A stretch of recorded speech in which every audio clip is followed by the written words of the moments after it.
For those who are just tuning in for the first time, the background is I used to have a show on my YouTube channel where I'd recommend a bunch of movies, but it would get flagged by copyright all the time because I would show footage, and there's not really a way to fight that. I also hated the sound of my own voice reading off a really badly written script, but I still wanted to do film discussion. So how each episode is going to work is I recommend the guest a movie, the guest recommends me a movie, and we discuss. So sort of going off of what we were talking about earlier with like wanting to get your start and make yourself stand out.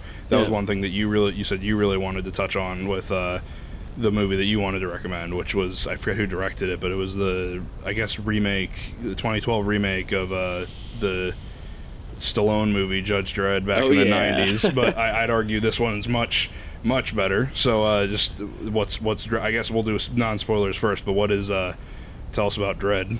Dredd is it's a film set in a dystopian future where the cities are overcrowded and everything's kind of gritty and gross, and like just the standard of living is gone because everyone's fighting each other and there aren't enough police officers and peacemakers to keep everything in control. Mm-hmm. So the basic premise is that these police officers have been deputized to be judge, jury, and executioner. Right. So it's it's this gritty crime fighting, he's sort of like a superhero, anti-hero character, because you sort of hate everything that's going on in this movie. Like, it's just all dirt, Right. But basically he follows the trail on this there's a murder that happens. These three bodies that are called in, and he goes in to figure out what's going on, and just gets in way over his head. Right. Basically, this entire apartment place gets locked down, and he has to fight his way out. Mm-hmm. A very simple setup, but I think it pays off very, very well. Yeah, in a very beautiful way, and visually beautiful, but like also from a storytelling standpoint, it hits all the beats that you want it to hit, and it does it very, very well. Yeah. So, it was really quick, I guess, because I brought it up briefly. What were your thoughts on the Stallone version? Oh man, I love that one. It's like classic Hollywood. It's got that feeling of big budget movie. It's got the huge, jacked lead. He comes in, there's the giant spotlight behind him, and he's like says some crazy line and then shoots a bunch of people. Right. It's fantastic. It's like oh man, any old Schwarzenegger any movie. Any Stallone movie, exactly. Yeah. It fits the genre so perfectly. So it's an example of that kind of stuff, Mm-hmm. And that one was like, that movie was brutal. Yeah. But it had that huge budget Hollywood feel. This one sort of has a different feel to it. Exactly. Yeah. Like there's great special effects, there's awesome sets and all this stuff, but there's a part of me that's like, I was watching it this time and I was kind of wondering, like, did they actually have physical sets for all this? Was it maybe blue screen backgrounds? Like, did they just do it that way and do it digitally? I think there's parts where you can tell, like that certain hallway shots that are like really long, you can kind of tell that there's not really any depth to it. It is kind of just like a screen and they're putting him over top of it. But there's something that's like charming about that in a weird way. Yeah. Like I think, because like you said, the Stallone one has this big like Hollywood vibe to it. And I think that the thing that's missing from this one is that that version is way cheesier and kind of is like like an action comedy, and like this is an action comedy, I'd argue, to an extent, but like very dark. It relishes way more in the darker aspects, and it goes like really balls to the wall with the action in a really wonderful way. Oh yeah, and it really plays with the special effects of like that were coming out at that time. Like they even mention it, the big bad drug of the movie, slow-mo. Yeah, exactly. Using like phantom cameras and stuff like that. Yeah, and that's like right around the time that those were coming out for like Hollywood. They, like the guy says at one point, he's like, it's a drug that makes you experience life at 1% of real speed. So if you take that into a like the sense of a camera, that's what, 2,400 frames per second? Something like that, yeah. And I think that's about what a Phantom camera can do in 4K. Or is it 2.7K. They might have done 2.7 probably and then back upsampled. because it's like what I think 2012 probably was like 2.7 if I had to guess. I mean, like 8 years ago at this point is like that's a significant technological jump. Right. It's not a lot of years, but it's crazy how that's happening too. But it's like a display of like each level that Dredd goes through is like, all right, I have to go to this level, and we're gonna have to use this special effect to show it off. Like, it's great. I love it. It's just like a how-to book on like the hero's story first of all, because it's problem, and then he starts on the journey, and it's up and down and up and down as you go up this this ever increasing action hill. Right. And then you hit that climax, and then resolution. Like, it's simple storyline wise. But it's like a great format to learn from. And the way that they present special effects and they build it up to the kind of climax of, this kind of beautiful special effect ending. Yeah. It just fits so well. And I think that it's really coherent. And it's this kind of like death march of a movie that you just slog through, and you're like, oh, that was cool, and also really gross.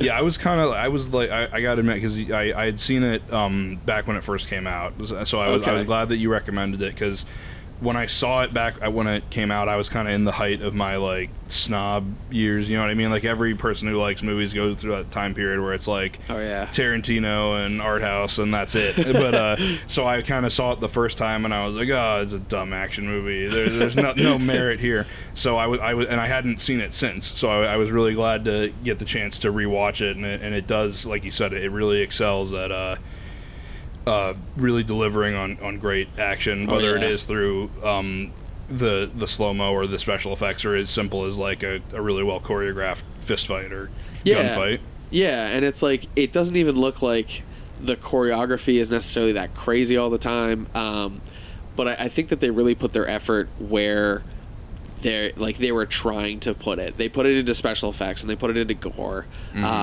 Like there's I don't think this is a spoiler really. It's just kind of a gore example. Right.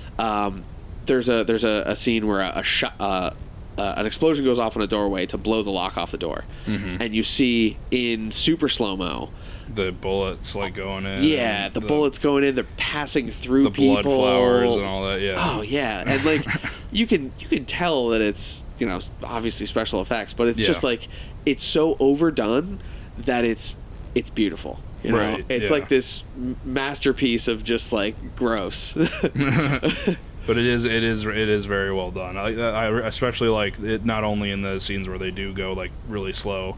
Yeah.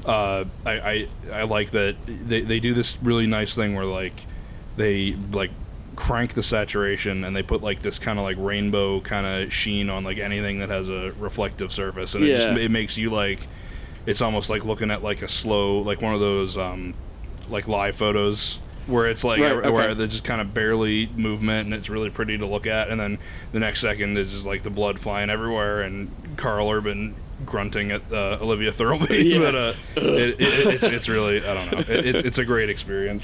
Carl Urban's his like scowl throughout the movie is just indomitable too. Like I feel like he had it's taken like right from the comic books. And it's great. I love how they kind of followed that, and they went with a more gritty look as like the Stallone one. I think it's beautiful in its own right. Yeah. And I mean his mouth is also built for that like perfect scowl as well. But oh yeah, that's right. I didn't even think about looking at that. Wow.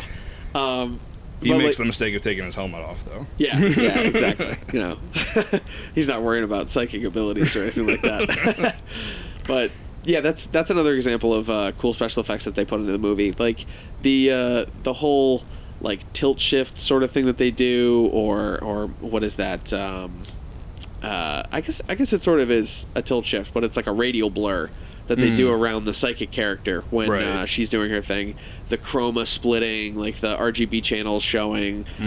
They're all like little details that are like, I almost feel like if you did them in any other type of movie, it would be like way over the top, because it's so noticeable, it's so in your face, but like they were so obvious with it that it's like, okay, like this is the world that we're in. So then, you know, we throw a flash grenade and everyone's in like slow shutter speed looking, where everything's all wipey and, you know, you washy. can obviously tell there's a lot of thought that went into like how something was gonna translate to like make you feel like those people that are being flashbanged, or like the shock of like having your door suddenly kicked in and then there's Carl Urban. Like it like every, like you said, it's like a new effect per level, but it's like each effect they really kind of they make you experience it. It's not like you're just watching like, oh, quick flash and then like the aftermath. It, like you feel like you just got flashbanged. Oh yeah, no, that's for sure. And like I think of like there's a lot of action films that do the Gestalt action thing, where it's a lot of people doing a lot of things, and there are a couple scenes in this movie that sort of have that. Like I think about the minigun scene, where there's 3 miniguns just chewing up the other side of the building, and taking out all of their own guys with no regard to anyone's safety. No one's even wearing safety goggles. It's ridiculous. You know, they're just tearing this place apart, and like I find myself like running with Dredd. I'm like, tense up, like jump, and then he gets hit by this explosion, smacked against the wall, and you're like, it's visceral, but it's I don't know, like it's done in this weird way that it grips you without. I guess it's sort of that tongue-in-cheek thing, like. It's sort of like the sarcasm from the original, but it's in the form of the way they did the special effects. Like, we're just gonna be like, the comedy is not like the first thing that they thought of, or like the second thing they thought of even. Yeah. It's like those what are those movies with Bruce Willis? Crank. Yeah, Jason Statham. Yeah, Jason Crank. Statham. Yeah. Oh, wow. Okay. No, close. Another action bald guy. Yeah. Sorry, is this the bald head? If we all look alike. Oh yeah, like those are great movies, but they're so like ridiculous at the same time. Right. But it plays into its persona. Like it's making fun of itself in this kind of it knows what it is, and it's not ashamed to show it. Yeah. And it's like a very similar scenario here. Yeah. And it, like, I don't know, it's a cool movie. I think that a lot of the effects, the interesting thing to me is that a lot of these effects are now much more attainable. Like Sony's like small mirrorless cameras, which are under $1,000. They have a couple that are like a little bit over. Right. But those things can shoot like HD in 120 frames a second. Some of their like bigger cameras can do slow and quick motion up to like 240 frames a second. So that's not quite that 1% speed. Yeah. But I mean, you could drop that down to 10% and then use like Twixtor or like some plugin to like interpolate those frames a little bit and cheat it a bit. So you could basically do this at home. Like if you're a videographer or a short filmmaker or something like that, like with the cameras that you can rent these days, especially, like these are attainable special effects. And I would love to see more people experimenting with stuff like this. Like I want to start doing it, because I've always seen it as like, well, no, you can't do it in a way that isn't ridiculous. Like it's just going to look like I'm just trying out a special effect or something. But movies like this, like Dredd and Crank and something like that, like I think if you inject a little bit of that like sarcastic touch to it, I think it can really play through well. Yeah, and it's like you said, the whole low budget aspect is really encouraging. Like I could easily see an aspiring filmmaker of a certain type seeing something like this, and if they know what they're doing, they can see like, oh man, well, especially nowadays, they can see, oh no, yeah, I know how to do that in After Effects. I can throw in a couple fake bullet holes and like shake the camera as I shoot my friend running past a wall, and we can have a similar effect. It kind of reminds it like a long not like a long, but like a tangent a little bit. Is it kind of reminds me of that documentary, I forget what it was called, but there was like these group of kids in the 80s who like were obsessed with Raiders of the Lost Ark. So then they got like a home video camera and they remade it shot for shot. Wow. But what they did was, it was like I think Eli Roth produced it or something like that, the documentary, but you can find it on Prime. But the funny thing was like they could never do the airplane fight scene. So they all got together as adults to like do that scene like actually get a budget behind it. So it's that's like awesome. But yeah, it just is like don't know, there's a weird plug I wanted to do for that movie that made me think of it, but it's like, it's a very kind of like we were touching on earlier. It's like a you can do this type movie. Yeah, yeah. And here's kind of how, you know what I mean? Yeah. Like, it's, I don't know. It's, I'm really glad that you recommended it to me, because now I do kind of see it in this new light, and it is kind of really fun. Yeah. At the very least, it's a really fun, adrenaline-filled ride. There's a lot of like the special effects even, like I think about like plug-in programs that you can get, and how like accessible the Adobe programs are. Like you can get in and do some like crazy special effects stuff, and then there's like tons of YouTube channels where they'll teach you how to do that. Yeah. A big one for me was always Film Riot. I think we talked about that on the channel. They have literal how-tos. Another one that just inspires me with like the types of special effects that they do is Corridor Digital. Mm-hmm. If you've ever seen any stuff by them, like they do. I've heard of them, but I don't think I've checked them out still. That might have even been another one that you mentioned before. That might have actually. I'm replaying the same things, but like. Yeah, but I mean, they're good channels. Yeah, they do. Listen to the other podcast for a more in depth where we reminisce on these. Go find those things there. But yeah, it's just, I don't know. It's it's a very like I said, it's just a fun action ride at the very least, but it is kind of like a somewhat inspiring film. I guess we can use that to get into spoilers a little bit. I mean, we kind of talked a lot about it, but is there any like spoilery stuff you kind of want to say? Oh, geez. About it? Like, what was your favorite action scene? Oh, dear. I mean, I like the scene where Dredd says wait. Like, the whole thing leading up to that is just, like, that's kind of a nice twist. And it's like, okay, Dredd's being a badass, but it's also, he has to have his partner there to make it the badass scene. So it's kind of like, well, she's saving his ass. Right. But he's still being like, yeah, I told you so. Better stitch myself up now. Oh, God. It's the height of, that's like I think the height of the cheese in that entire movie. It's like that sort of like tone.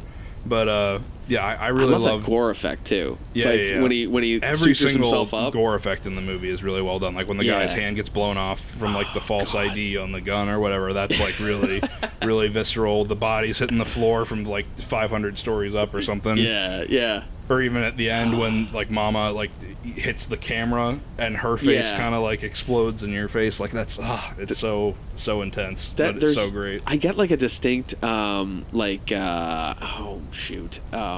should know that. Blade Runner vibe from that scene. There's something about it. It's just, like, the music and the super slow-mo and how everything's, like, kind of glittery. And she falls through that curtain of smoke and you know what's going to happen. You're like, oh, dear. And then you see it, like, face first, but it's like so satisfying at the same time. Yeah, it's catharsis. It's just the ultimate like, okay. And it's like over. You said earlier too. It's like the movie's over after that point. Like there's maybe like less than 5 minutes after that point left in the movie. A little bit of exposition. They say a joke and then they do the thing. You know, everyone's happy at the end of the day. It's like this beautiful wrap up. Right. You know, one thing I like about that too is that one thing that kind of bothered me about the Stallone version is that I feel like it felt too epic for its own good. You know what I mean? Yeah. Like it really stretched itself thin in a lot of areas. And one thing that I really liked is you kind of get a sense from the exposition in the beginning and like little like bits and pieces of information you get throughout the movie that like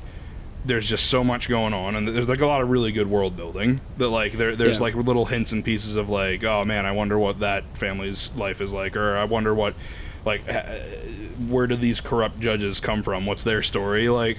So the one thing I really like about it is that it kind of sets itself up for like more, maybe not necessarily sequels, but like more movies set within that same sort of universe. And it kind of in hindsight bums me out because I know there's been talks to do a sequel to this one for ages, but it just hasn't happened. It hasn't panned for out. one reason or another. But it does make me really want a sequel. Yeah, and I feel like they could do it relatively easily. Like it wouldn't have to be that crazy. Like go to a bunch of green screen stages and like just have fun with special effects. You know? Yeah. It's like a John Wick film, except John Wick is all about like the martial arts, and it's phenomenal for that. It's just if you shift that focus from the martial arts to special effects and you just make it badass and action packed, you're good. Like that's all we want, Yeah, it's just it's such a fun ride. I'd said it before. I'm just thank you so much for the recommendation. It was cheers. Nice to kind of get that new perspective 8 years after the fact. Yeah, I feel like I kind of needed it too. You know, I had watched it once, and then I had watched it again with that same sort of, like, I didn't really like it the first time, but you know what? It was some cool special effects in there. Maybe I should watch it again. Maybe I'll like it more. Like, I felt the same way about, like, Bad Boys. The first time I watched it, I was like, oh, okay, that's kind of cool. And then I watched it again, I'm like, this is sick. Like, awesome, let's do this. And, you know, I wanted to come back to it with, like, a little bit of film experience in there, because it was years ago that I saw that. That's also a nice lens to kind of view things, like, for lack of a better term, lens to view things through. See what you did there. It's like, to just kind of, we said, it's like it's a very, like, movie that anyone could make, so it's fun. Not even just with this movie, but with, like, movies that you liked from your past in general, to go back and, like, try and figure out, like, how did they do this? And maybe, like, how, going a step further, how could I take, like, this skill and implement it into what I'm doing? Yeah, like, absolutely. It's just I can't. I feel like a broken record. It's just a great movie. It's a good, like, it's a teaching film for, you know, if you're going through, like, if you're learning special effects in like After Effects. Give a watch to this movie. If you just downloaded, like, the Digi Effects, you know, damage suite or something, and you want to know some cool ways to make, like, RGB splits, like, look good, watch this movie. You know, it's one of those things where I think it's really good for, like, student filmmakers and, like, short filmmakers and people who want to do kind of cool special effects things. I think it plays right into our wheelhouse. Definitely, yeah. And actually, I thought of an illusion. I was thinking the other night. I watched this movie with my girlfriend, and she, I think her review was something like stressful, but I felt okay at the end. Like, it's like, okay, she's not one for action movies, so, like, I think that was basically as good a review as we could get with it. Yeah. But I mentioned to her at one point, it was like, you know, this reminds me a lot of, like, Clint Eastwood, and she's watched all kinds of westerns, and she's like, hey, you know what, like, he's that very, like, he's just gonna march stoic to the end, like, grit his teeth, and just be like, all right, let's get the bad guys. Not the law. I am the law. Oh, jeez. Something in it for everybody. Yeah. So it's got that kind of western vibe to it, which is nice. Yeah.